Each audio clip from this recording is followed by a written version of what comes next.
Yeah, man, we got some we got some good stuff tonight. But you hit on it earlier about how I didn't even realize it at the time that I sent it to you that we have two weird Burger King stories back to back weeks. Yeah. Like, I hadn't even caught that, man. I was like, I'm always just kind of on to the next one, and I forgot all about it, man. So. And But also, we kept up with the theme. We have a story that deals with death as well. There's a story in there as well. Last week we had a couple stories that dealt with that too. So yeah, let's go, man. We touch on some dark stuff sometimes, no doubt about that. But yeah, man, we got some good stuff tonight. I think we're gonna have a good time, and Jeff will be enjoying his vacation, and I'm sure he'll be listening and probably be jealous that he's missing out. He was trying to figure out if there was a way for him to be able to do the show from being on vacation. I was like, dude, it's probably not worth it. Not gonna be worth the headaches. Not gonna be worth the pain that you're gonna have to go through if you disappear from the family for a little while to go do this. So smart man to choose to stay away. Smart man. Yeah, I think so. But he can always threaten the kids with it. Like, if you don't behave, I'm gonna take off and go do the show. All right, brother. Well, if you're ready, I guess we'll go ahead and play the sucker in and get this thing started. Let's go. All right, man. T-minus 10, 9, 8, 7, 6, 5, 4, 3, 2, 1, 0, and liftoff.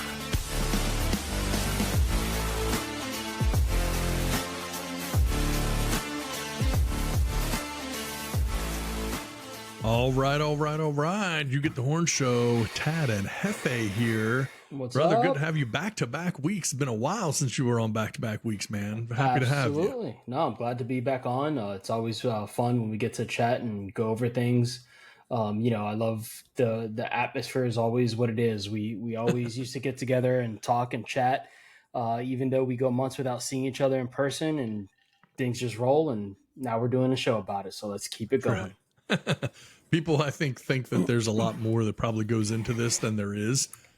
They don't realize that, like, cameras going or not, like, we can just hang out and just talk and and for hours and hours. So it's super easy. Like, the joke is that we'd like to try to keep episodes under 2 hours, and that's hard for us to do. That's difficult to accomplish.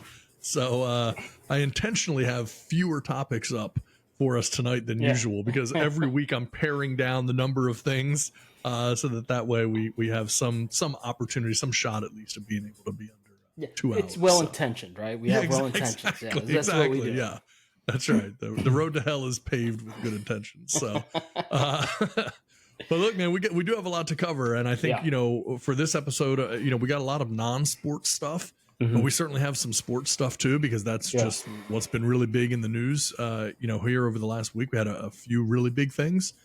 So I think it kind of makes sense to touch on those first. And look, the biggest news right now, NFL wise, is that the Washington Commanders, the sale of the Washington Commanders has now been finalized. Yeah. Up until the last minute, man, there were those rumors that something might happen, that it might fall through. Like, people were just scared to death that somehow, some way, Dan Snyder might find a way to still be able to, to own this team. And it didn't happen. And so this was a huge week for Commanders fans, and talk about enthusiasm. I mean, they have really come out in force. Dan Snyder has owned the Washington Commanders since 1999. So it has been a long run, 24 years for him to be in there, and one of the least liked owners in professional sports. And unfortunately, when you see what's happened with that franchise, it's been a drop off, man. And we've talked about it on previous episodes, but you got to think that Josh Harris and Mitchell Rales and Magic Johnson and this ownership group couldn't be more in the opposite direction of Dan Snyder if they tried. Mean, this is just, it seems like a way better ownership group. Sure, absolutely, yeah. I mean, if it was like said that in his tenure of being an owner of the team, I think they had 4 big lawsuits versus playoff wins, which was like 2. Yeah, and I mean, like in his 24 years of, I mean, come on, you think about it. The at one time Washington Redskins, and now new name Commanders, and like we discussed, like maybe even a newer name that's going to be brought forth. With this team, uh, they were once a storied franchise. You know, they had Crazy. everything. They had the head coaches there. They had the play. You know, I mean, it's crazy to think how far they were able to fall off in 24 years under one person in particular's ownership. You know, during his tenure, and it's a sad story for a franchise that they have great fans. They have a city Yeah. that gets behind them and supports them, and that wasn't the case towards the end of what was going on with him. Yeah. Well, you know, it's crazy. You touched on how far they've fallen and how things have changed. So, as I mentioned, Dan Snyder bought the team in 1999. Yeah. In 2008, I was wrong about this. In 2008, the Washington, at that point, Redskins, now Commanders, were first in the NFL for attendance for their games. The number one team in the entire NFL in 2008. And now in 2022, last season, they were 32nd in the NFL. Dead My last. word. So, My word. I mean, that is an incredible fall. So we're not even talking from 99 to 2023 or 22. We're talking from 08 to 22. It's been that much of a change from the most popular, the most, you know, the highest attendance in the NFL to dead last. And look, I mean, there's lots of excuses, right? I mean, that stadium that they play in, we've talked about on this show several times.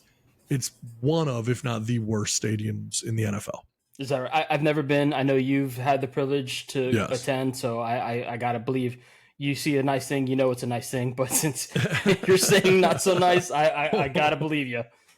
I can tell you, you know, and we did talk about this on a previous episode before, but you know, like, yeah, I have just through some business things, you know, I've had the opportunity to be in just about every single inch of FedEx Field. Wow. Yep. Beyond just a fan, you know, I've seen the owner suite, you know, like the picture. So that they released a picture of, you know, Josh Harris and Magic Johnson and everyone like sitting in the owner suite, like talking, and somebody I've stood in that suite, you know, so in Dan Snyder's suite.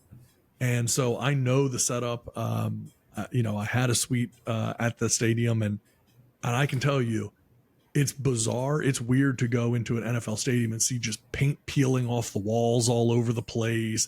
Of course, you saw so many of these, you know, Twitter and TikTok videos of the water leaking on fans, Yes, that's right. you know, all kinds of stuff, you know, just terrible things. But that's it. And it's just an old stadium. I mean, Sure.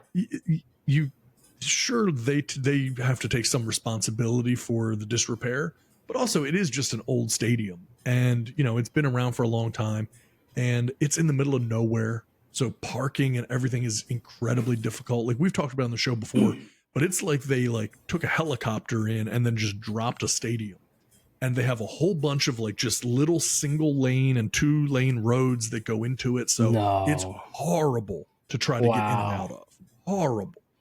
And, you And know, that, I mean, don't you think that though that's, you know, when you go to an NFL game, being that there's so many few, for like if you're a home you know, fan of the Commanders and you wanted to go to a game, the experience is staying there all day, tailgating and doing that. And if it's a pain in the butt to get in and out, you're cheapening the experience as time goes, man. That stuff starts adding up. 100%. Yeah. I mean, it's brutal. Like, I'll give you an example here. And in fact, I'm going to do it in real time here. Let me show you. And you can tell me if I'm exaggerating in any way. So you can see the image on my screen, correct? Yeah. So there's FedEx Field and the parking around it, right? Now, as you zoom out from it, what you realize is it really is Oh my this gosh, road, yeah. this road, this road, and this road. These are the ways that you get in. Now, if you're getting off of 495 and you're getting off over here, what I can tell you is, because I've been here, like this road here is a nothing little, I mean, here we go. I can do a street view. Oh my gosh. And so you're breaking off of the parking lots here and everything else to try to be able to get in and out of there. And it is just, and people will walk for, you know, because again, I mean, you're seeing parking. That's because there's a church there, you know, so it's it's just an insane thing to have to experience. And Yeah, when you go to that stadium, it is really in the middle of nowhere, and that's how you feel. You feel like this is. I mean, because you see, these are residential neighborhoods. Yeah. So there aren't any major arteries to be able to get around into any of these places. That's so wild. Yeah, I was about to make that mention that it's just like it's a field that's in the middle of a neighborhood, and where you would think that usually they put these facilities for teams in areas where they're growing, they're fast growing, or the potential to have it feed the neighborhood, so to speak, or feed the area with businesses and things of that want to be around there so they can grow with the team. And obviously there's not that happening there. Nothing. I mean, when I tell you that there's nothing there, you couldn't walk to anything that I can even think of. I mean, there's like, I only happen to see it on the map. That's why I know, is that like you get off 495, there's like a Chick-fil-A there. Oh, yeah. That's miles away. Like, that's not close. And what's really crazy is you go, and I mean, when you get off of 495 there, or depending on which way you're coming in, you may need to drive 3, 4, 5 miles, right? Not very far. It can take 2 hours to be able to get there. It's just a disaster. It's an impossible place to navigate. And that's why no matter what happens, there's no chance that this new ownership group is going to keep that stadium for any longer than they absolutely have to. Wouldn't make sense. Would I now, I don't know this to be fact, but did the NFL want any clauses with the new ownership group to maybe produce something that was going to be more attractive to the fans, as far as putting it more in the city, putting it in more like, are they responsible for maybe creating a new place to play football? Like, is that on the horizon? Do the future fans of this team, to who knows what the name is, Commanders now, are they going to have a place to call home in the near future? Is there a rumor of that in your area? Yeah. So here's what I can tell you. The back before all of this happened, so go back, a year and a half, 2 years ago, something like that. When I was more involved and with the team and in the know, they had an agreement on a new stadium. I actually saw some of the designs of the stadium, the preliminary designs that were done, and it was impressive. Yeah. And they were having conversations with Maryland, DC, and Virginia on location. Okay. And so there was some talk about it going back to the old RFK Stadium site. And RFK Stadium, which of course is the stadium that they used to play in back in the day, that now is they have a bunch of different things that they're different structures, buildings over there and things, but there has been a lot of talk of that happening.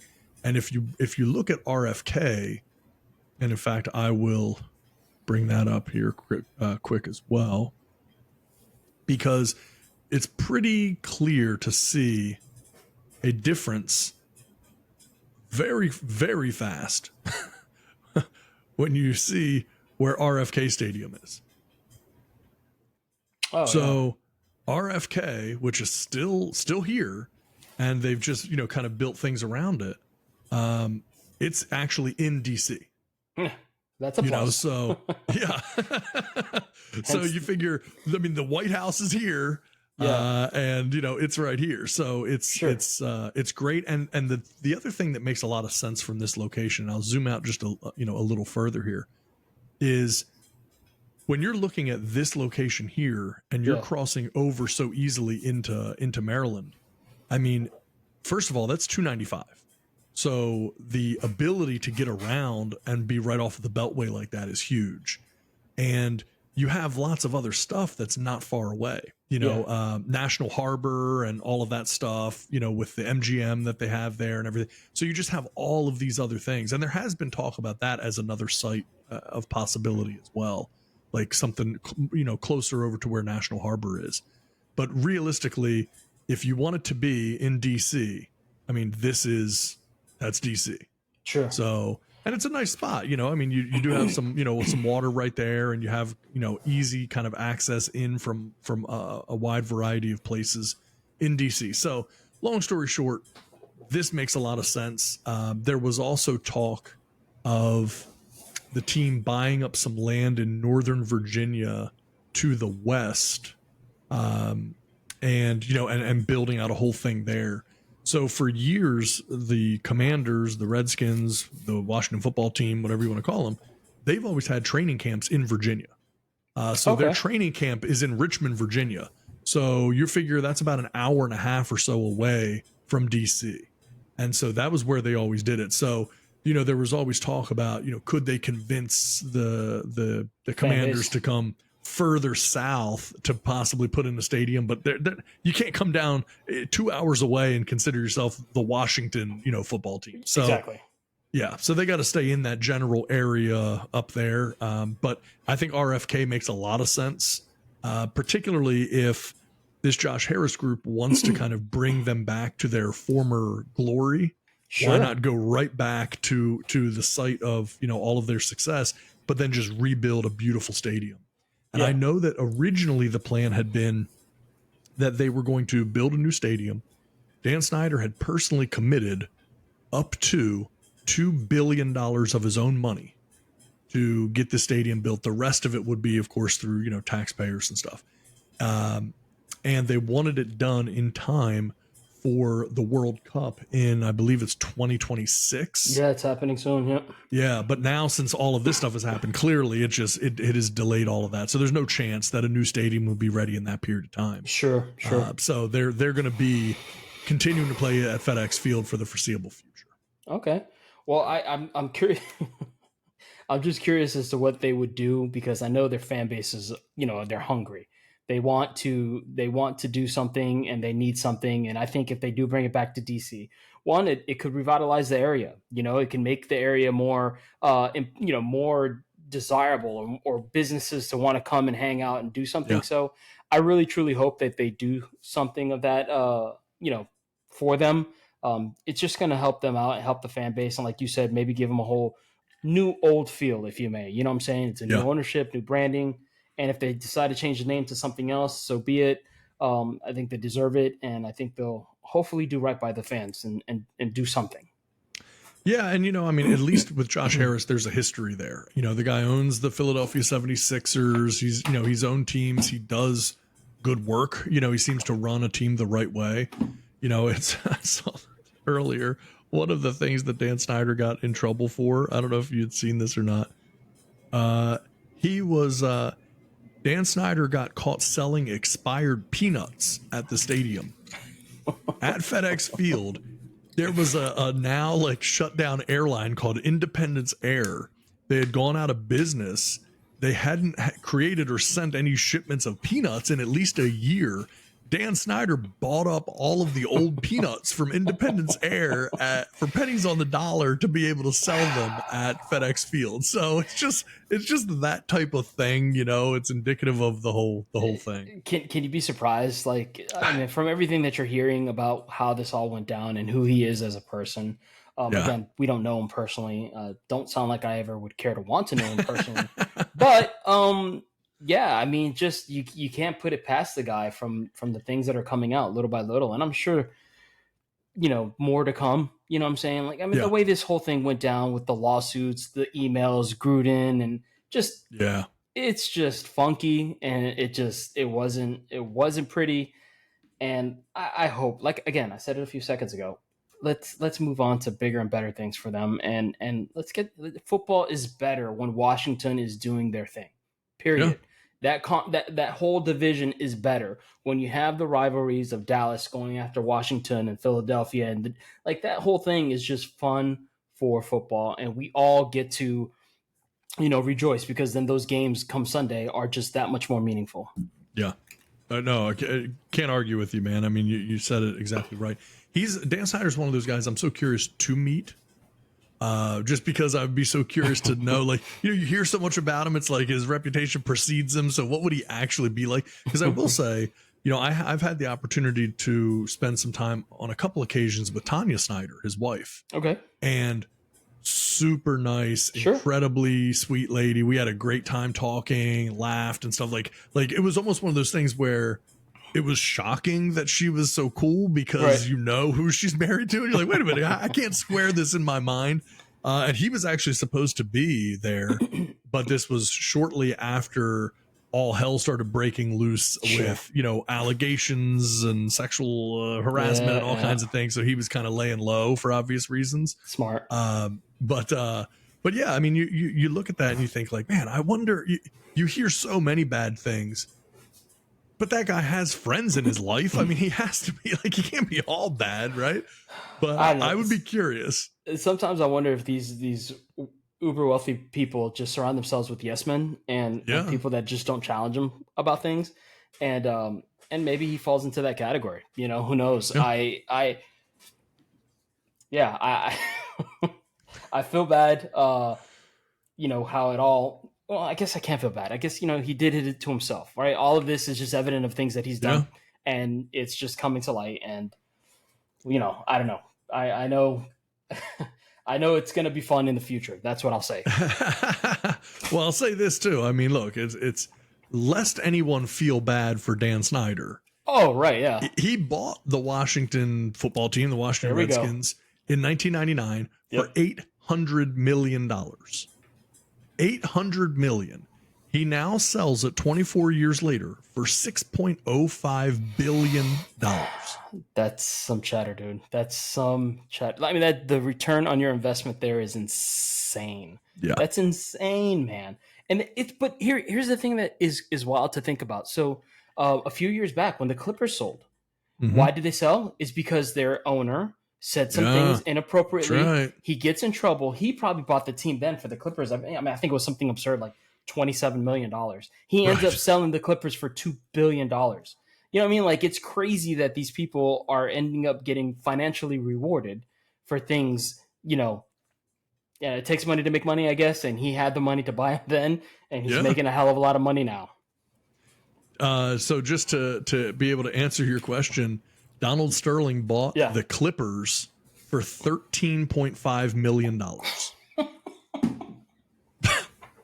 Now, I will say this. I mean, that was, in all fairness, 40 some years ago, but still, it was 42, I think, years ago that Donald Sterling bought the Clippers. But yeah, he bought it for $13 million and sold it for $2 billion. I mean, all I can think of with that being that it was 42 million or 42 years ago was the whole Jackie Moon with the tropics, were they playing to get into the NBA or in the ABA when the merger was happening?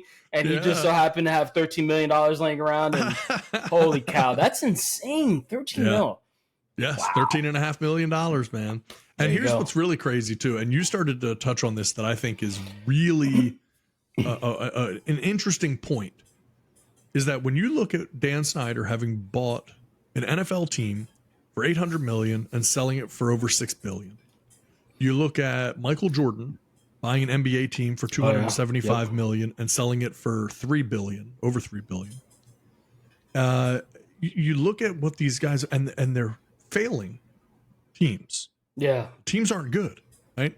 So the scary thing is that is a dangerous message to send to owners of teams that you don't need to worry about having your team be successful. You don't have to have a good team. For years, that was always the knock on the Bengals, was that Mike Brown was so cheap, the owner of the Bengals.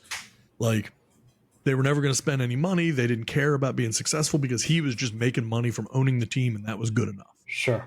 And now, of course, obviously, their fortunes have changed after, 40 years in the wilderness. But the reality is that when you own one of these professional sports teams now, winning, I mean, it's great. You just have to hope as a fan that you have an owner that just cares about winning on his own. Sure. Because from a business perspective, they're making insane money without winning.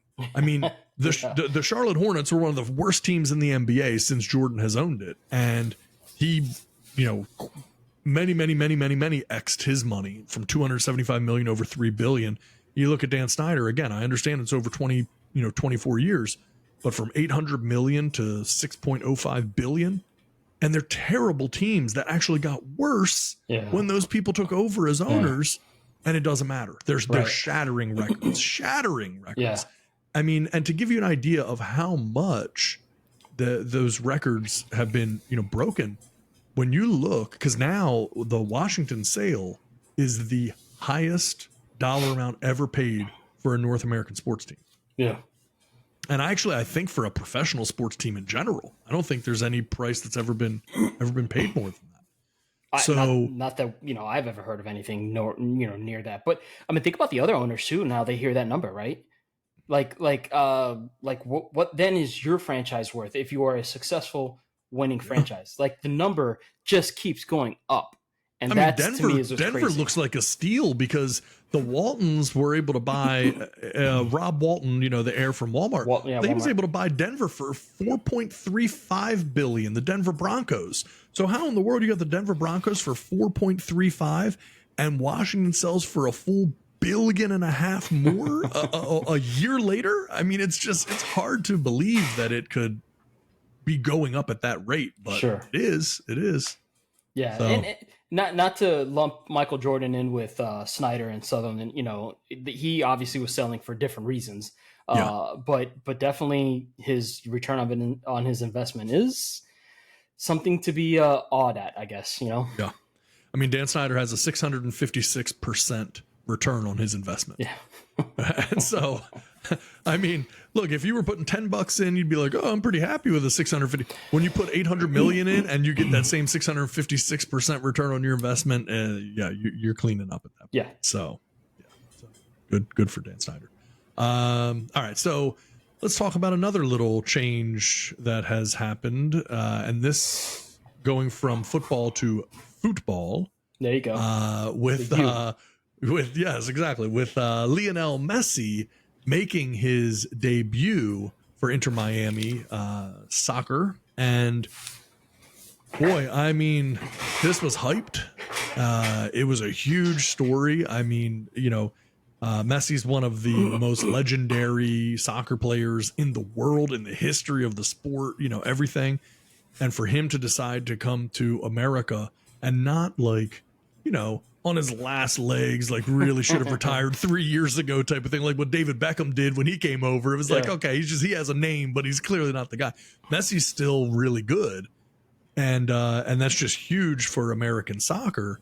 And so finally here, just a few days ago, he makes his debut, and it could not have ended in a more storybook legendary fashion. I mean, for those who don't know or haven't heard this from other episodes, you live in South Florida, so this is kind of happening in your backyard. So I'm sure there's a lot of buzz and has been since it all happened, but what's the mentality down there around all of this? Well, I'm gonna exaggerate some numbers just because why not?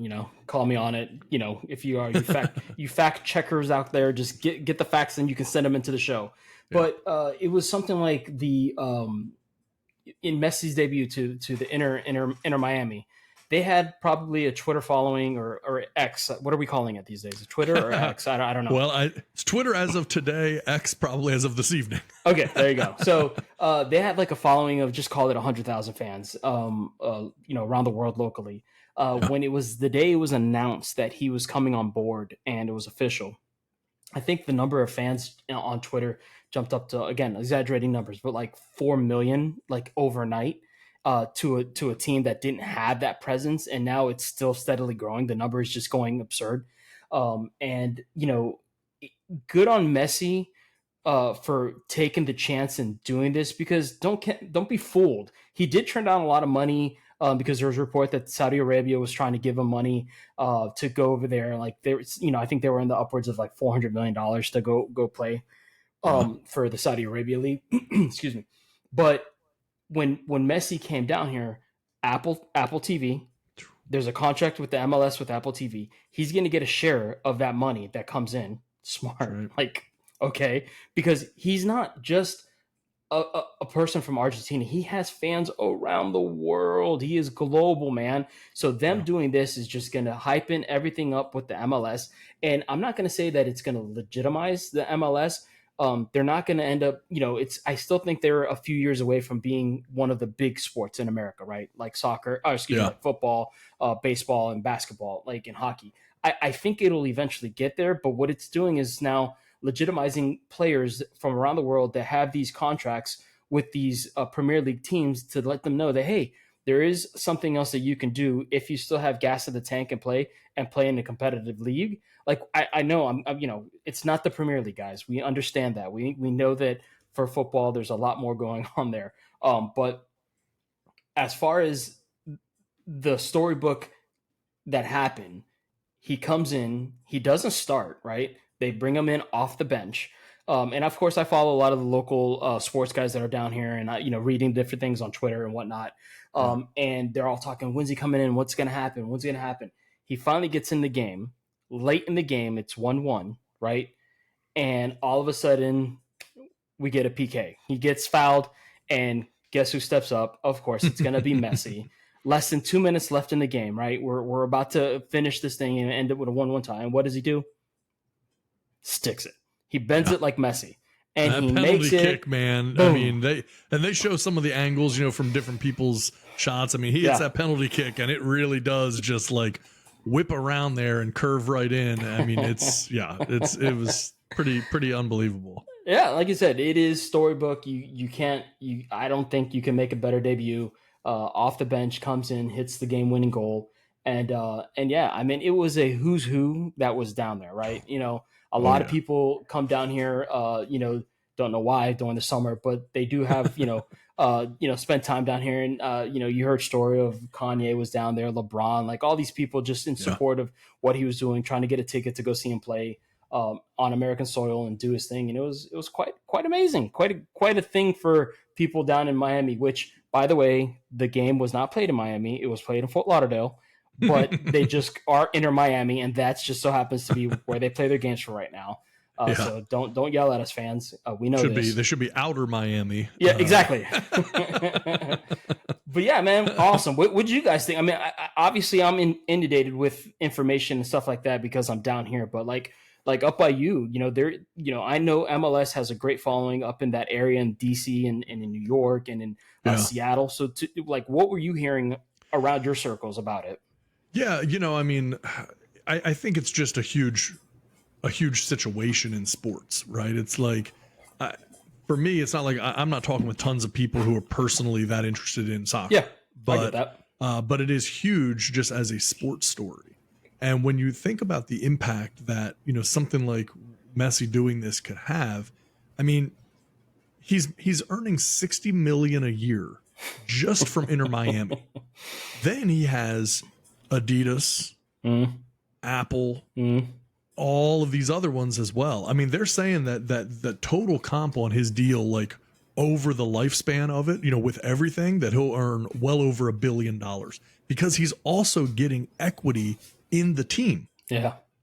And we talked here on the show when this first happened, when it was first announced that Messi was going to be coming to Miami.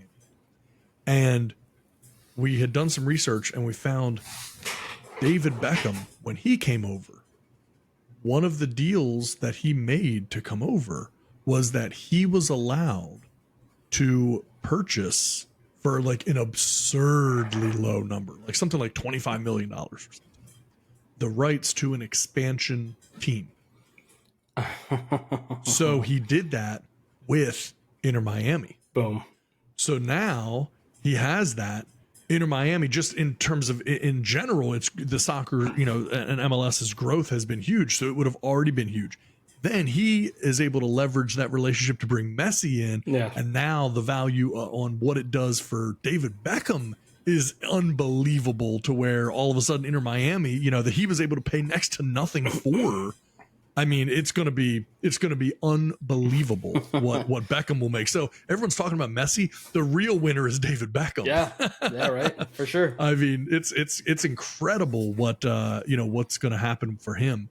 And I think too, you look at this and you think, I mean, look, I don't care about soccer, and I make no secret of that. But I'm passionately opposed to it. But I will say that what it does for a sport in this country, you almost can't, it's like the NFL's been trying to break into Europe forever, right? Yeah. This would be the equivalent of like Patrick Mahomes, maybe not quite Patrick Mahomes because Messi's older in his career, but like Tom Brady 5 years ago, having left the NFL to go play in some league in Europe. Yeah. Like that would have been hard for people to even wrap their heads around. And that's what happened, with Messi coming here. So I think a lot of people, haven't even fully taken into consideration the impact just in general that it's going to make. And, I had this story, we talked about it a few weeks ago, and we'll have to talk about it again. We won't have time tonight to go into it, but the Saudi fund, the same Saudi Arabian fund that funded Live Golf and everything. Mm-hmm. So they're putting together a multi-billion-dollar portfolio to invest in American sports teams. And so while it may be difficult for them to ever crack into the NFL, at least anytime soon, boy, you can't be too surprised if they don't decide to start buying up some of these soccer teams for a really good price, knowing that it's only going to continue to grow. So here's what I'll say on that. I listened to another podcast. Sorry. That had to do with the local guys down here, Dan Levitard. It was with Pablo Torre, John Skipper, and David Sampson. And they were talking about, if you don't know who those are, Pablo Torre, writer, ESPN analyst, now with Meadowlark Media. John Skipper used to be the head honcho at ESPN, and David Sampson was the president of the Miami Marlins.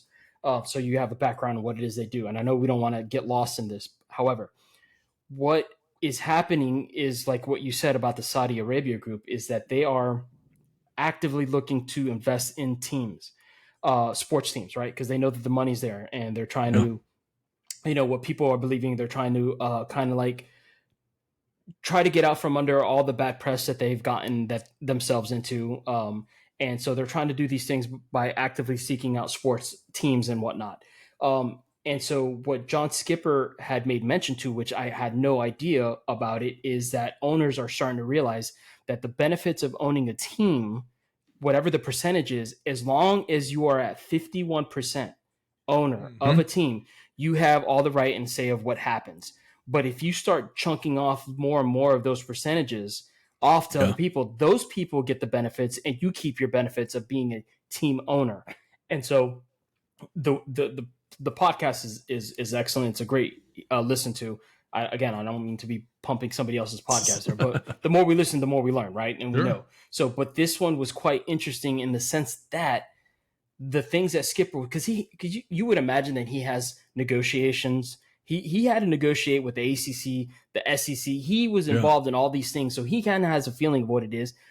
David Sampson negotiating with players as far as contracts are concerned, so they all understand the numbers game and how it works and how they can see owners being intrigued to basically giving up certain rights of their percentage of their team to a group that's willing to give them billions and billions of dollars to say they own this team. Like it's an open wallet. It's an open, like, here, take our money. Limitless money. Yeah. And it's like, again, it's why the PGA folded. They have so much money. They knew that in litigation alone that they couldn't survive it. So, sorry, I don't mean to go down these roads, but it's an unlimited amount of money. And having ownership stakes in these teams, it's bound to happen, man. Yeah. Well, I mean, to give you an idea, so I looked this up because I wanted to make sure I didn't misquote anything. So first of all, when Beckham came to America to play in the MLS, he earned $255 million over 5 years. So good already, God. If nothing else, you would good Lord, that was a good deal, right? That was like 20 years ago, right? That was a while ago. Yeah. But here's where it's crazy. As I mentioned, he was able to purchase Inter Miami for $25 million. Yeah. $25 million. Inter Miami is currently valued at $600 million. Messi just got there, so the expectation is that in short order, they will probably be approaching $1 billion valuation. And he bought it for $25 million. Right? Boom. So what's funny is, you look at it and you go, man, he got $255 million over 5 years. That's an incredible deal. No, the incredible deal was being able to buy Inter Miami for $25 million and have it be worth $1 billion. That's way better than the $255 million he got for playing, kind of half-hearted, pretty generic average soccer at his age for 5 years. No. Take that 25 million for Inter Miami, and then now bringing Messi over and everything, dude. That's like one of the greatest deals in history. Yeah, that's pretty sick. I didn't realize those numbers, and to hear that, my word. Yeah. Yeah, not bad at all. So, all right. So Messi, obviously the big story as it pertains to, just kind of general sports, certainly soccer and in Miami. And we've covered the sale of the Commanders. And the third thing is talking back to NFL just a little bit. And I promise for people listening, we're not always a sports show. And after this, we won't be talking a whole lot of sports tonight. So you can skip ahead if you need to. But realistically, the last thing that we have going on is back to an NFL story. And this is kind of a wide ranging story, and it's a little bit open ended still because we don't know what's going to happen from it. But it has to do with the devaluation of the running back position in the NFL. And it's so interesting because we talked about this on this show months ago about how the running back position was being completely devalued. I actually brought up to Jeff, him and I were doing that particular episode, and I asked him if the running back position wasn't going to be the next quarterback, where you bring them in, you have them really cheap for 5 years, and then you see what you can get out of them, and then you cut them loose, right? So, or if you have a really, really, really, really, really good one, then they're worth signing. Same with like wide receivers and things like that, right? Where it's like you want to play them on that rookie deal and then see what you can get.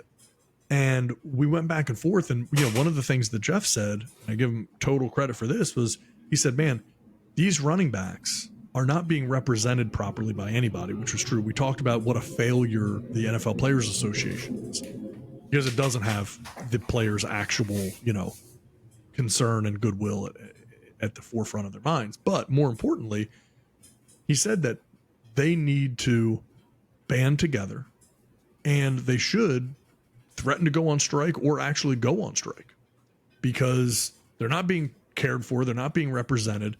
The difficult thing is because this is now what they want. I mean, they are threatening to do that and they are starting to band together. You're seeing this, and all of these running backs are getting on group texts and they're talking about what their options are because nobody wants to pay running backs. The flip side is, and this is where it's easy to play devil's advocate. The flip side of that is nobody made you play running back. Like nobody chose, nobody forced you to be a professional athlete, right? It's like, that's the way it goes. And we see these transitions in the league in general over years where, if you go back 20 years ago, there was no position more important than the running back. Mm-hmm. And then, and now you go to a situation where, it used to be if you had a pretty decent quarterback, but a really good running back and a couple decent wide receivers, as long as you had a good defense, you could win. Sure. And then everything transitioned. And now it's like, if you don't have a top 5 to 7 quarterback, everyone just looks at it like you might as well just forget it. You have no chance of being able to win. But it's also because they changed the rules so much to benefit the offensive side of the ball because they, the NFL knows that that's what people care about when it's on TV. They want high scoring games, they want action and all of this stuff. And that's benefited wide receivers.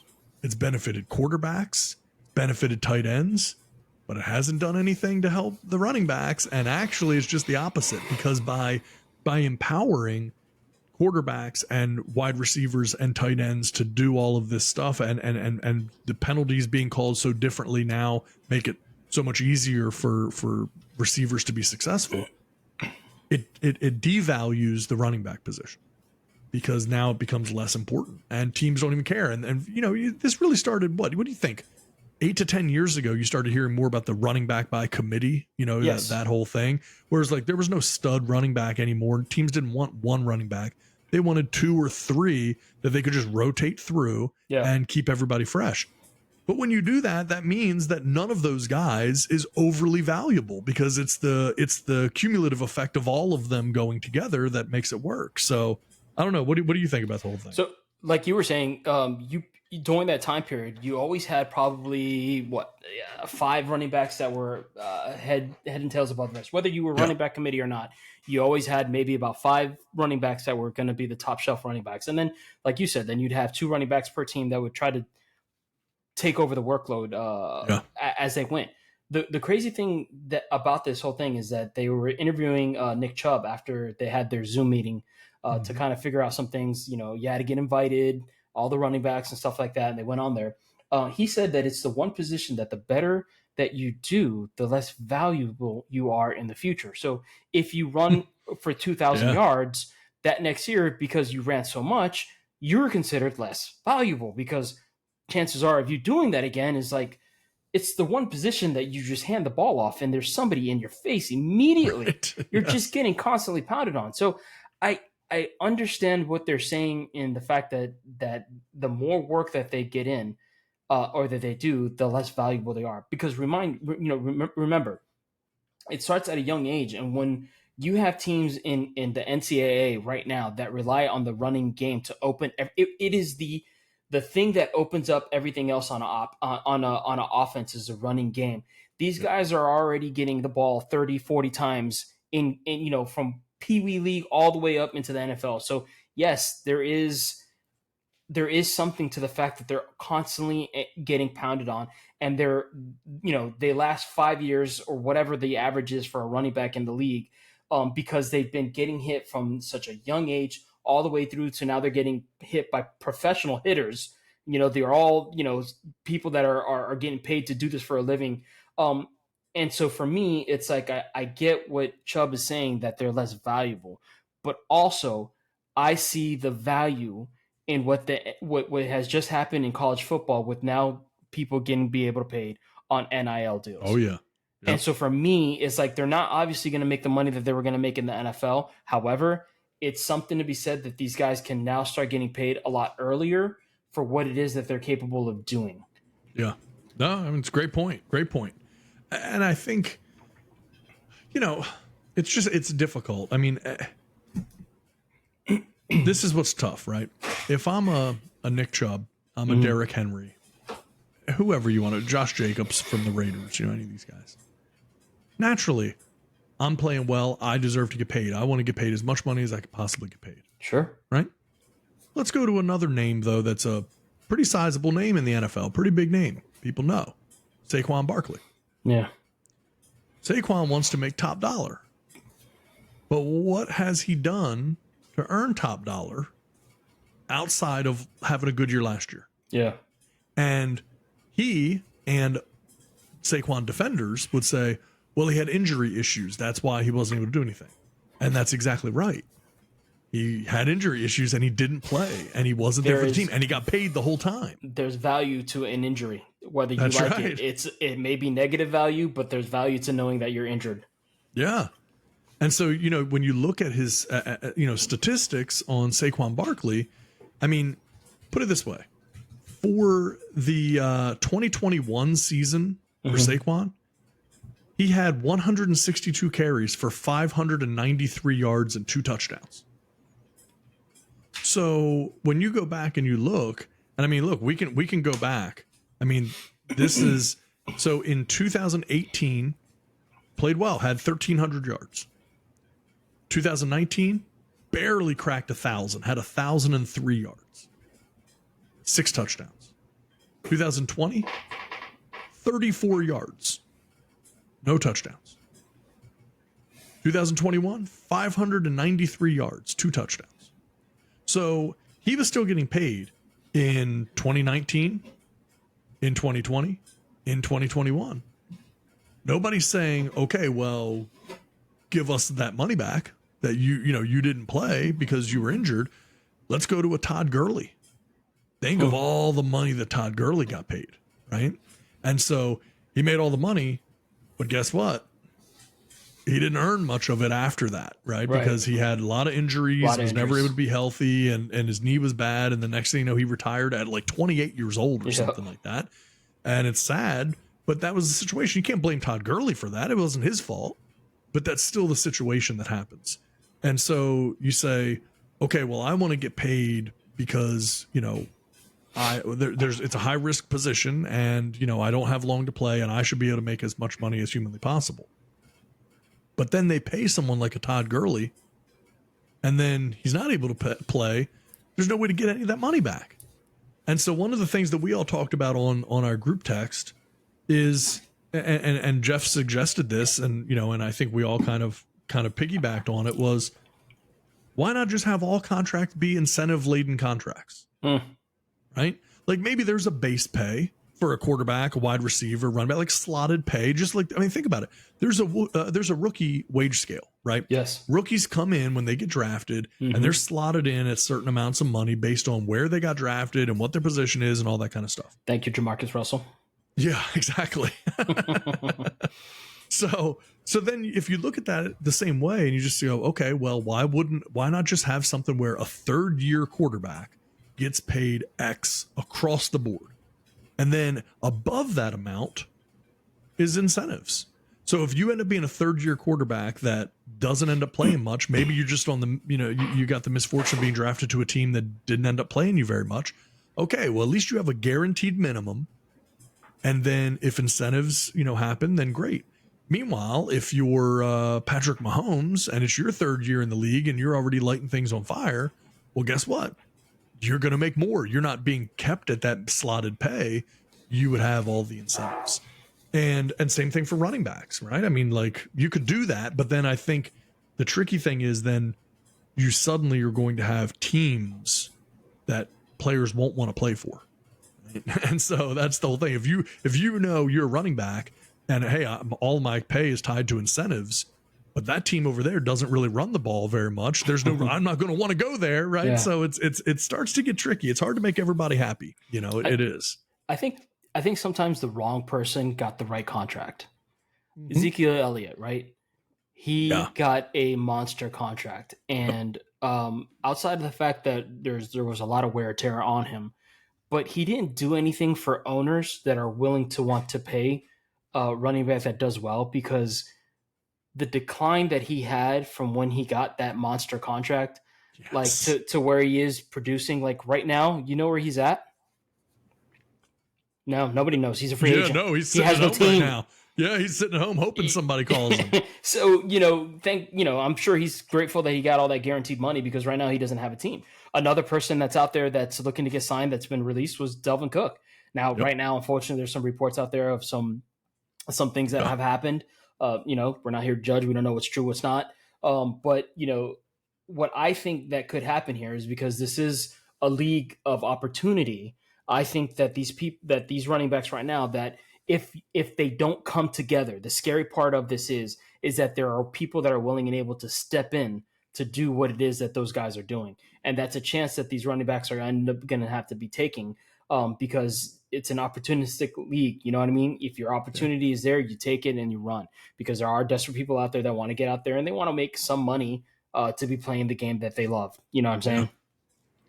No, it's true. And I get it from the perspective of a lot of these players, Nick Chubb, for instance. He can also say, well, look, I'm not doing it for me because I'm going to make good money. Sure. I'm doing it for those guys who aren't on my level, who aren't going to be as good of players. Right. It's like, well, that's great in theory, but who's going to pay those guys then? Like why you can't do it for them and say like they're not on my level, but they should make a lot of money. Why should they make a lot of money? Like we see it all the time in regular business where companies have a role and that role gets phased out and then people get laid off. Sure. Right. It just is what it is. Hey, you know what? Yeah. Our company used to have that role. We don't value that role anymore. And maybe we've outsourced it. Maybe we're doing something different. But regardless, that's just not a valuable role to us anymore. So we're not going to pay the same that we used to for that role, or maybe not pay at all. Right. So, that's just the deal. So you have to kind of like be conscious that there is a reality that comes with this, that like, just because you're there and you're playing doesn't automatically mean you should make so much money and you deserve all of this stuff just because you work hard. Like it's if you tried to get incentive-based contracts passed in the NFL, that's tough, players man. would absolutely never allow it to happen. That's tough. Yeah. Right? Yeah. So you don't want performance-based contracts and incentives But if you don't, because you want guaranteed money, then you're just asking the owners to take all of the risk. Sure. And then you're making it seem like they're the bad guys when they won't accept all of that risk. And that just doesn't, Well, don't forget, Ted, nobody feels too bad for billionaires, right? No, you know That's what I'm saying? true. In That's the grand true. scheme of things, people don't feel That's too bad true. for them. But what's funny is also is let's be honest, man. The contracts that come public that we have been seeing, the reported numbers on some of these quarterbacks that the money that they're making, you shouldn't be in somebody else's pocket. But when you see those things and you see the amount of money that's being given out for contract wise, I would, if I'm on a team and I know that you as a quarterback can't produce because I am not doing my job, it makes me wonder like, hey, I think I need some of that money as well. You know what I mean? So I get it. I understand the frustration on their part, as far as, again, I always believe that the run opens up the pass. Now you can scheme as much as you want, Yes. but if you can't run the damn ball, you're not going to be able to do what you do outside of maybe having a running quarterback, but there's maybe 4 or 5 in the league that can do it at a successful rate. Yeah. It's tough, man. No, it's not easy. And it isn't going to get better. I mean, it's just not. And, there's not a clear answer to it. Nope. And that's the issue is, players say, well, if I perform, I want to get paid. Great. Well, then we'll have performance-based contracts. No. I don't want performance-based contracts. I just want to get paid. And it's like, yeah, well, so does everyone else in the world. But, the reality is you get paid the better you are, that's the world we live in. And so I don't see a solution for these running backs. Yeah. And, it wasn't that long ago when tight ends were looked at as kind of that underrated role. And in some cases underpaid, and this was like just before maybe the very early days of like a Rob Gronkowski, right? Where it was kind of like, man, these guys are putting up 1,000-yard seasons like wide receivers, but they don't make nearly the money that wide receivers do. And it's the same thing with, if you look at the defensive line, that being called a defensive end versus being called an off-ball linebacker or something like that. Boy, that can make a huge, huge difference in the amount of money that you make, And so everyone is so specific about like, no, I want to be a defensive end because if I get franchise tagged, then I'm getting the average of the top 10 contracts at defensive end instead of a defensive lineman. And, there's just, it's great. But sometimes you're going to lose, and that's just part of the deal. And now, you look at tight ends and nobody feels bad for them anymore because you look at what Gronkowski made in his career and what Travis Kelce makes, and all of these guys and Mark Andrews and George Kittle and all of these the top tight ends, they're all getting paid, because their value to the offense has shown and proven itself to be important enough to be valuable. Yeah. The problem is the difference between the top running back and the top 18 running back isn't nearly as big. Yeah. It's not that huge. Think about it like this, man. This is an interesting, I just thought of this. If you go back to the early days of fantasy football, talk to me. Always, you wanted to draft a stud running back. Absolutely. That was going to be huge for you, man. Because you knew like, oh man, I'm going to get them yards, and man, he might even catch the ball occasionally. I might get some credit there, but I want a guy who's going to rack up yards and get me those touchdowns and get points. Now, you're not thinking about a running back in the first round, second round in your fantasy draft very often, unless it's somebody crazy special. There's you're like thinking 2. about, right. There's like 2 that you would actually do that with, and then it opens up to, Justin Tucker. Right, exactly. Yeah, I mean, you're looking at, I want my quarterback, I want a stud wide receiver, I want a great tight end, and then, okay, in the 5th, 6th, 7th round, I'll figure out who's out there running back, and I'll play the waiver wire, and I'll pick guys up as they're available, right? And, we're kind of half joking because it's just talking about fantasy football, but it does still mirror the value of real NFL games. Absolutely. Because likewise, in fantasy, you're valuing that role by what they're able to contribute to your bottom line. Right. And, when you look at it, running backs just don't have the same value across the board. And it's because there are more of them. They're more prevalent. There are no longer the stud running backs very often. Now, again, a Nick Chubb's a Nick Chubb, right? Like, there's no taking anything away from a guy like that. He's a stud, and Derrick Henry's Derrick Henry. Take out the top 5 running backs. When you're Saquon Barkley and you're saying, I want to get paid, and I'm making up numbers because I don't know that he's actually said this specifically, but I want to get paid $18 million a year. Sure. It's like, yeah, but for what exactly? Like, why do you deserve that? Because if I'm the Giants, I'm going, well, if I have a really good offensive line, well, I'll run Matt Breida back here if that's what I need to do, and I'll still be pretty decent. You know, he's not going to be as good. He just might not be. Is he worth 3 times as much? Like, nah, probably not.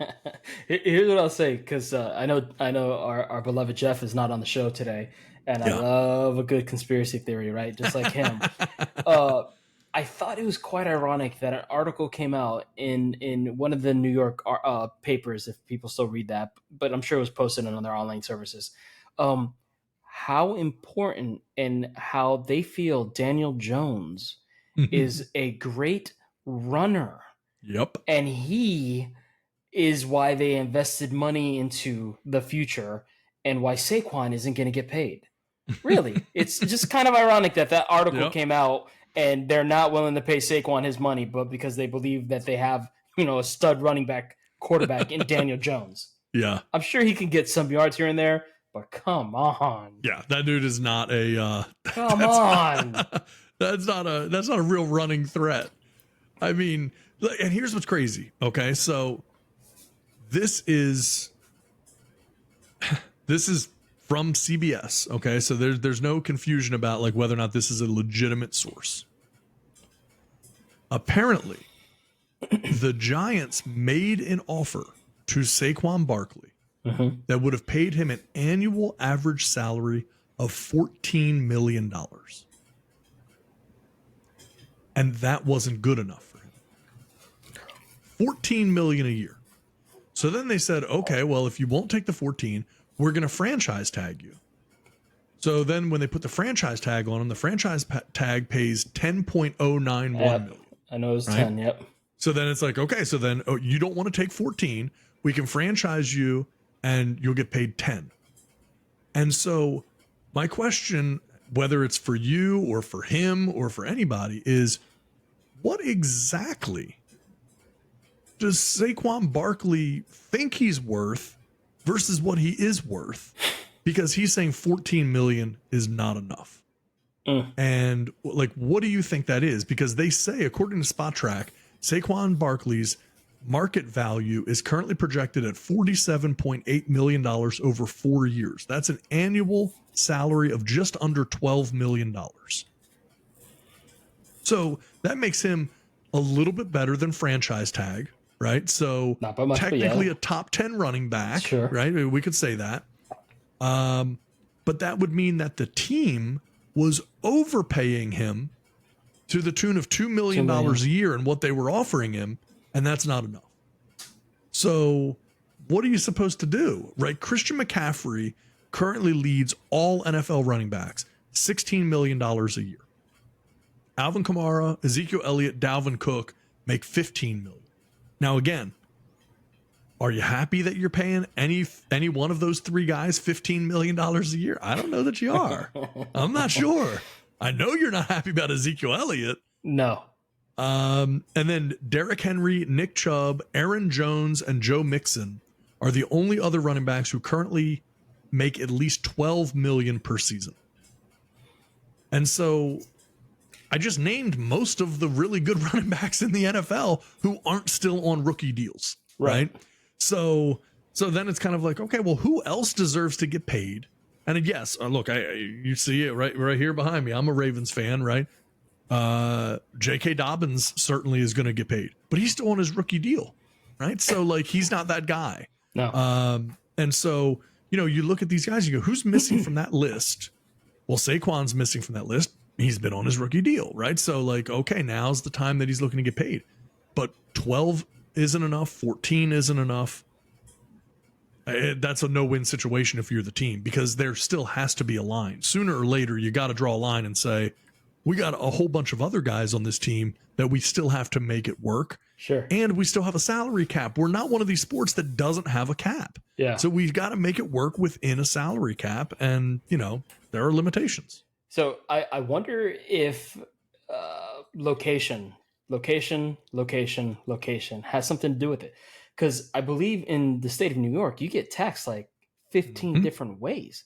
So is $12 million actually $12 million when it's all said and done? And I mean, that's just maybe just misfortune of where he got drafted and where he's playing. So, I mean, I don't know if he takes that in consideration, but I do know that New York and taxes is nothing to laugh about. So your $12 million contract could end up, outside of agent fees and whatever, could end up looking like maybe $7 million when it's all said and done, because of the way the state is taxed and whatnot. But I mean, the guy, he just came into football at the wrong time, dude. Like, let's just be honest. Like his skill set level at any other period of time in the world, he probably could make a good amount of money for what it is that he does. But right now, the way the league is progressing offensively and pushing itself to a quarterback, wide receiver, tight end league, that it's just an unfortunate time to be a running back. And now they're the ones that are not making the money that's being given out left and right to skill set people in different positions. Yeah. And let's face it, Christian McCaffrey makes $16 million a year, not just for his running skills. No. Like that dude catches that football. Right? Big time. And so you have to be a multidimensional back if you want to be able to make top dollar. And you have some of these guys who aren't like multidimensional, but want to get paid as if they are, right? And so if you look at that list of names I was talking about, Alvin Kamara, yep, he'll catch the ball. Yep. Dalvin Cook. Definitely. Now, Derrick Henry, obviously, he's mainly a running player. Pitch it to him and get out of the way. Yeah, and Nick Chubb, kind of same deal. I mean, not that he can't catch the ball or anything, but a lot of these guys are like straight running backs. And so that market is not going to be there for you year over year over year. And I know for a fact that today, if Dallas could do it over again, they would have never signed Ezekiel Elliott to that contract. No. Never even to half of that deal. Yep. And I don't know how the Saints feel about that Alvin Kamara contract either. Yeah. I mean, Alvin Kamara is a great player, but I mean, come on, man. Like you just look at what's going on. And so there's a greater history of teams regretting their decision to make those big signings. Sure. Than there are the teams that say, boy, we got to steal. We made out like bandits. This really worked out for us. That isn't what happens, unfortunately. Yeah. So, I don't know. It's going to be interesting to see how it develops because right now it's just guys who aren't happy and think they should make more money. And I get that 100%, but what's going to change, you know, unless you can find ways to make yourself more valuable. And the other thing too is they talk about it with tight ends a lot. What is one of maybe the most prized part of George Kittle's game as a tight end? His blocking ability. Yeah, his blocking ability, yeah. That's it. And so think about that. Nobody thinks about a tight end for blocking in that's not a stat, right? Like tight ends are not tracked in that same metric. And yet, some of the most celebrated tight ends are celebrated not only for their pass catching ability, but for their blocking, for the other things that they unlock in the offense and the other value that they bring. If they said, hey man, I don't block, I'm not about that, all I want to do is catch the football, I'm okay, well then you're one dimensional, you've now limited your value, right? And doesn't mean you're not going to make some good money, but you're not going to be as valuable as you would have been otherwise. Yeah. And that's just the way it goes. So right. I mean, it's funny you say that because I remember there was a point in time when my team, the University of Miami college team, was one of the best, out there producing talent year in and year out. Now I'm aging myself because I'm going back 20 years when we were on a run where we were producing running backs. And one of the main things that a running back wouldn't be able to sniff the field if they weren't able to block. Now, at one point in time, Willis McGahee, Clinton Portis, and Frank Gore were all in the same backfield. on a college team, they were all playing on the same backfield. And the last one to come out was Frank Gore. All right. So I need you to understand that when these guys went into the NFL, whether you like to hear it or not, all three of them produced and made a difference on all of their teams in the NFL. But the one thing that they always bragged about is that their capability of being able to block. They had to block or you weren't going to sniff the field. And that was the one thing that they harped on. And if you're a running back right now, and the way this is such a pass happy league, if you can't give your quarterback time, That's right. they're going to find somebody else that's going to do it. Yeah. No argument, man. You're exactly right. Exactly right. All right. Well, I think we've talked enough long on sports. sports, huh? Yeah, we're real long on sports tonight. That's a rarity for us, but All right. like we said in the beginning of the show, that's what's in the news this week for sure. Yeah. That's been big. So why don't we move on? We'll get into a little quick hits and some things that are not sports related. So let's jump in here to quick hits. All right. So, boy, I got some interesting ones here, man. And this one we could probably talk a lot more about than, what we will as it being in quick hits. But most people, and it's sort of vaguely sports related in that if you know who Max Kellerman is. Oh my God. Max Kellerman, ESPN analyst, been on ESPN forever, started as a boxing analyst, all of this stuff. And, everyone's used to seeing Max Kellerman on TV, and most people know kind of who he is if you watch sports at all. If you don't, no big deal. Just know that he is a big Sports Center guy, or sports guy in general. And in fact, I will show. There you go. There is a picture of Max Kellerman on the screen right now. Does all kinds of different sports things for ESPN. He was with Fox previously, stuff like that. So Max Kellerman is good at what he does. I mean, there's no doubt he's been around for a long time.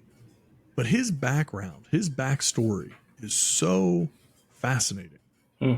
And, when I was kind of researching it, I saw something this week and went back and did some research on it, really kind of uncovered some information about Max Kellerman's background, which is fascinating. And the main thing is that his brother, Max Kellerman's brother, Sam Kellerman, was murdered by a former professional boxer who he had been helping and was friends with. I mean, it's just a terrible, bizarre story. It really, really is. This was back in 2004 is when it happened. And the boxer, James Butler Jr. reportedly suffered from bipolar disorder. And they were friends. They'd been friends for quite some time. And I mean, Sam Kellerman really had helped him come up in his career and everything. And, then one day they're hanging out at Sam Kellerman's apartment. And all of a sudden, this, again, professional boxer grabs a hammer and kills him. And then tries to start a fire in the apartment. Yeah. To I guess cover it up or whatever. And then needless to say, it got caught and it all came to light. But I mean, this is a guy that when he was broke, Sam Kellerman put him up. Yeah. Let him stay at his place, helped him pay his bills, did all kinds of stuff. And it's just, I mean, unbelievable, man. And this guy did end up trying to kill himself. I guess when he kind of came back around, James Butler Jr., when he came back around, kind of fully recognized what he'd done. Yeah. Tried to slit his wrists and stuff. But man, it's just so crazy to me. You see, we talk about it all the time about, you just don't know what people have going on in their lives and, everything else. And so you see Max Kellerman on TV and you're like, oh man, this guy's got it all. He's got it all figured out. Things are going so well for him. And, and they are, but man, I mean, talk about a bizarre backstory with his brother being murdered like that. Oh, yeah. When you sent this article and I read it, I would have never known, right? Never known that was, that happened to the Kellerman family. Not that we know him, but we know him through TV, and realize that, what a wild story, because Butler himself, the individual that ended up killing Kellerman, he said that he was his only ally. Yep. That believed in him, right? that went to bat for him, that gave him the opportunity to try to help him. And, we talked about it last week, the mental health issues that are going on, man.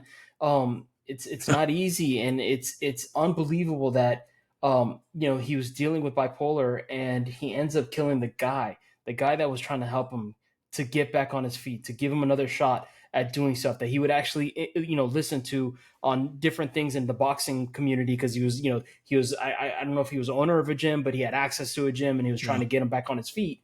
And in the story, it says that he went to go get help at a institution, and they released him 3 days later. And obviously, there's something that was wrong there because he had committed these crimes that nobody knew. Yep. And the story goes on to say that they went there and they were doing a health assessment check, and they found him just hanging out there at the house.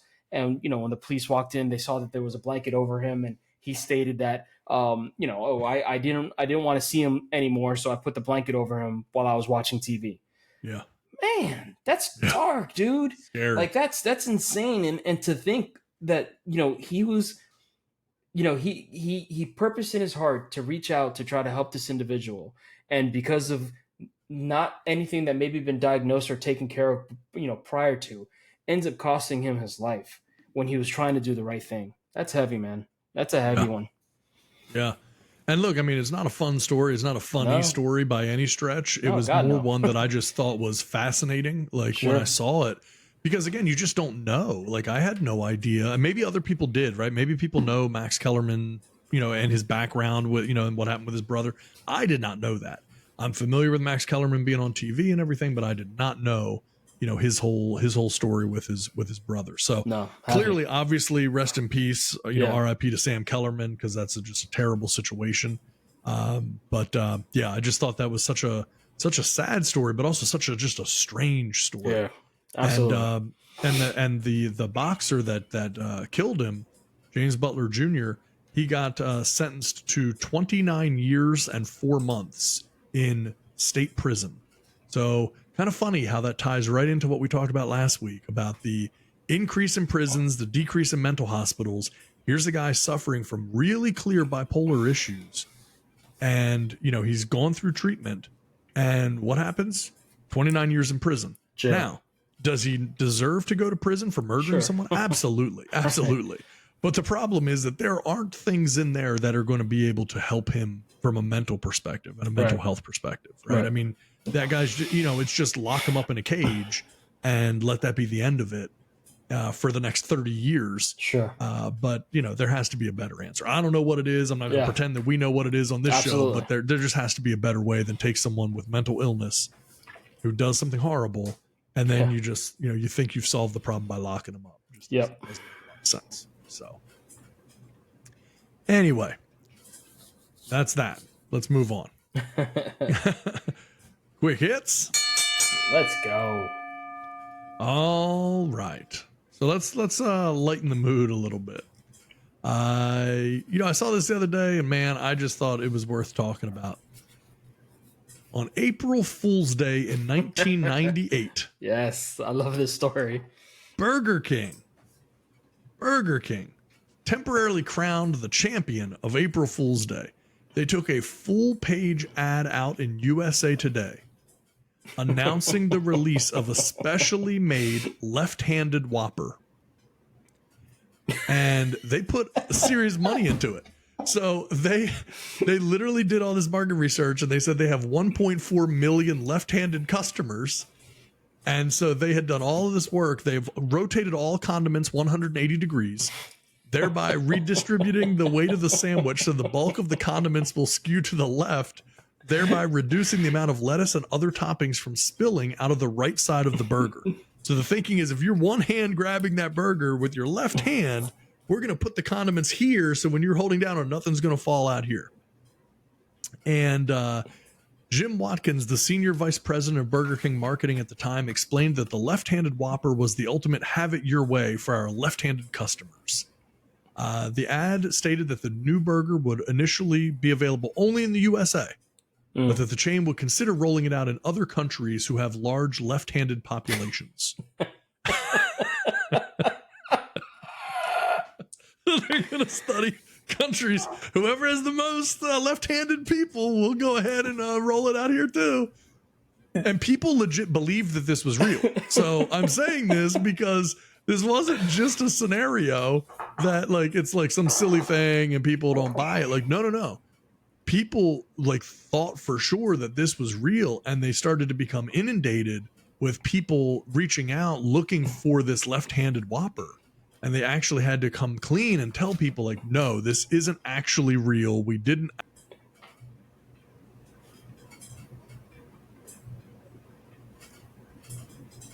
Hear me okay? Yeah, man, I hear you. Dropped out for a second, I think there. But yeah, so very, very strange situation there, but they a lot of people were buying it. So now, so I would say I got to give them the win overall on that, because that's as good as you're going to find for a, for an April Fool's prank. Yeah, I'll tell you what, hearing the story, I loved it. I thoroughly enjoyed it. I think personally, the design of what Mr. Jimbo did was genius, because I think if anything, a tip of the hat is deserved to you for one day. You were to come up with such a beautiful idea to just get people thinking about something else. You know what I mean? Like right. I don't know. When I read the article, I thought, my God, that is hilarious, in the sense that people were starting to go to the stores and argue about no, I need the left-handed Whopper. Yeah. It's the LHW. I need the LHW, That's the right. left-handed Whopper. So I loved it. I thought it was a great, like he said, have it your way burger. You know what I mean? Right. I thought that was genius. Yeah. I don't know. Back in 1998, newspapers were still a big thing. So I get why they put out the ad in the USA Today. So definitely, definitely love the story, love the theme behind it. And I love the fact that we just did 2 weeks in a row with a story that had to deal with Burger King. That's right. Burger King earning a spot on our show here. So, yeah. So the let's see, what else do we got? Because I know there's got a couple more things I want to touch on. Some of these are going to be a little more complex than others, but let me see, what do we got here? Okay, so I know I may, and we're going to keep rolling with it, but I may be having some mic issues. Okay. That's why I thought I flashed out a little bit. So as long as you can hear me okay, we'll keep rolling with it. Yep, I hear you. I hear you loud and clear, brother. All right. Okay, so let's roll into this, and this is the nightmare story. In fact, sorry, quick hits. There you go. Heard this the other day, and this is the nightmare. Passengers aboard a Las Vegas flight pass out while awaiting takeoff in triple-digit temperatures. Multiple airline passengers awaiting takeoff fell ill in stifling triple-digit heat while taxiing behind more than a dozen other flights at the Harry Reid International Airport in Las Vegas. This was just past Monday. Passengers aboard Delta Airlines flight to Atlanta were waiting in 111-degree heat with no air conditioning when the pilot announced that the plane had to return to the gate for multiple issues. And these emergencies were coming up. People were going on oxygen and everything else. So they're literally, and I don't know if you probably maybe had this happen, maybe not quite at this severe, but I've been on some really hot planes before, sitting on the runway when I'm traveling, and it is rough, man. Yeah, I tell you what, when I heard this story, I'm in, again, South Florida. It's hot as get out down here, right? Yeah. I don't like to be outside for more than like 3 minutes. I couldn't imagine. In Vegas, we've been there. You and I have been to Vegas. We've been there at different times of the year, and 111 degrees, people, is 111 degrees. Don't think for 1 second that, it's a dry heat or whatever. No, It's still hot as all get out. I've been to Vegas. An oven is dry heat also. Oh yeah, exactly. Yeah. I've been to Vegas. I've landed in Vegas at midnight. July 1st. We were going to be in Vegas for July 4th weekend. When we got to our car, which was in a parking garage, it registered 101 degrees at midnight, people. At midnight. So I'm sorry, dude, but if I was a passenger on this flight, I don't know, because they ended up trying to get booked on another flight and that got canceled. Like, it was a big mess, but there's no way on God's green earth. Like, I would have been the guy that would have opened up the door and shut out the thing to be like, no way, I'm not staying in here for a second longer, because I hate flying as it is. And being uncomfortable like that, sitting on a runway that's just getting beat down by the sun, and a plane that the AC can't come on because they're still waiting to get going and stuff like that. First of all, maybe the aviation, maybe they need to do something about this. The industry needs to start changing these things. Lord knows they're charging you for everything. Might as well make me pay extra for AC if I have to, because I got to pay for everything else on a damn flight. But seriously, that is dangerous. That is crazy to think that something like this was able to happen. They weren't the only flight. There was other flights where this was happening. Like, it was like a whole thing that happened in Vegas. And again, I couldn't imagine being there, but I know that I wouldn't be there long. I'd be out. Yeah. I can't even imagine. I mean, I've been on some really hot flights before, because that plane's just sitting out there with the sun beating on it. Yeah. And obviously in Vegas, you're in the desert, man, and it is crazy hot. And if that thing is sitting there, and again, you get on the flight and you go, oh man, it's really hot in here. Okay, well, 20 minutes or so, we get going, the air will come on. But not if you're sitting there for hours and hours. It's just sitting there sweating and dying. And now, keep in mind that little metal tube, that plane that you're on, that now has 150 people on it that are breathing, and they're all at 98.6 so that they're radiating. I mean, it's just, it's the worst case scenario that you could think. I know that I never want to pass out or not be well when I'm somewhere, but if I'm in Vegas and that happens, I hope it's not because I'm just sitting in a plane waiting to fly home. I want it to be maybe because I ended up consuming a little bit too much of the alcohol, or something of that nature to make me get a little sick and pass out or something like that. Not because, like you said, sitting in a tube on a runway. Yeah, I mean, they said there was a total of 4 hours that they were stuck on the plane. It was between 111 and 115 degrees outside. Come on. And they're stuck on this airplane for 4 hours. Now, my thing is, after, 45 minutes to an hour, you're not going to make your flight. Like, just turn this thing around, right? Like, go back. What did you think was going to happen? Like, we need to wait 3 more hours to be able to do, okay, clearly we're not going anywhere. Let me off. No. Like, I had this, my wife and I had this, we were in Hawaii one time, and we're leaving to come home from Hawaii.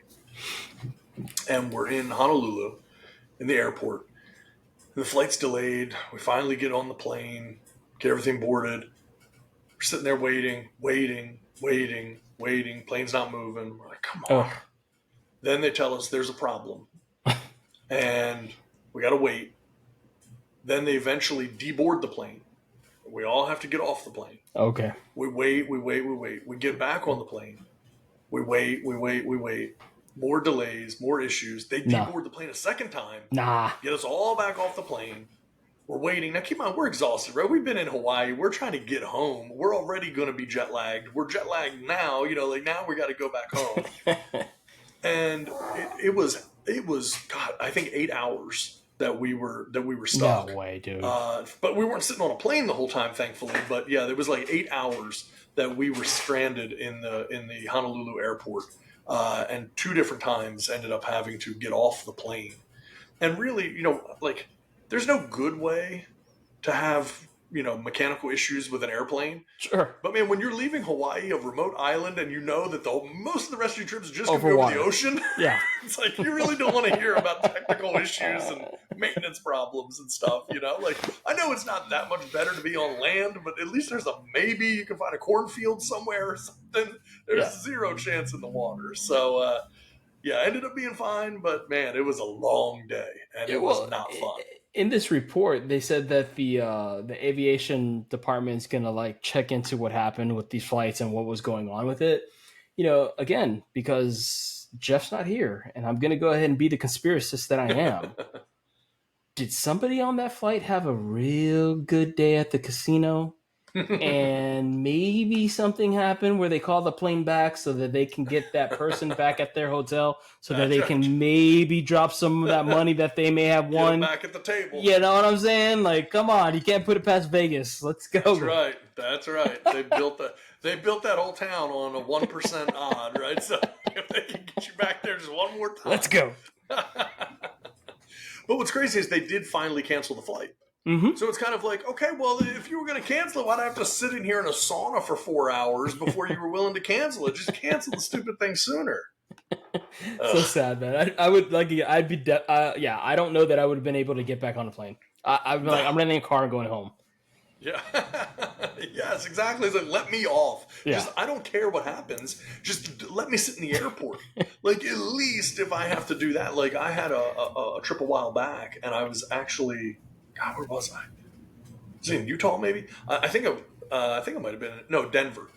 And I was in Denver, and I had, like, multiple delays. Ugh. And so I just went to the Delta Lounge and just, had some food and just drank some cocktails and sat out and, hung out. Like that, okay, I can live with. I don't like delays, but if I can just sit in the lounge and chill, like I can live with that. Make it worth my my while. Put me on a 120-degree plane and have to sit there like that I would lose my mind. I really think, God forbid, I would be like that boxer that killed Sam Kellerman. Like, I would lose my mind for a minute and just, like, I would never be able to hold it together. Open that door, get the slide out. Yeah, I don't care, man. Run me down if you have to. At least I'd rather be out on the tarmac. Yeah. With it'd be cooler. Yeah, it'd be cooler in there. Exactly. Yeah, terrible, man. Terrible. All right. So, I know we had something else here, but I'm actually going to hold off on that. All right. It's a little more involved than what I have the ability to get into this evening. Since I'm having a couple little technical issues, I don't want to get held up by anything there. So no worries. So that pretty much is going to wrap it up for us, I think, tonight. Do you have anything that you wanted to touch on or add? No. I mean, again, it's always a pleasure to jump on and have some great discussion on what's happening around the world and be able to jump back on the mic and talk with you guys and get on the show. It's always a great time. So yeah, I don't have anything specific. I might be able to pull off next week as well.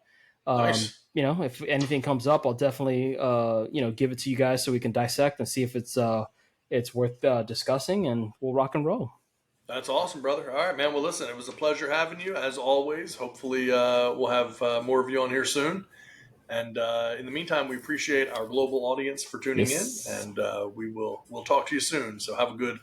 What is it that I've said it before? Whatever they said on the Truman Show, right? If I don't see you, have a good afternoon, good evening, and good night. Yes, sir. All right. Have a good evening, everybody. Take it easy, y'all.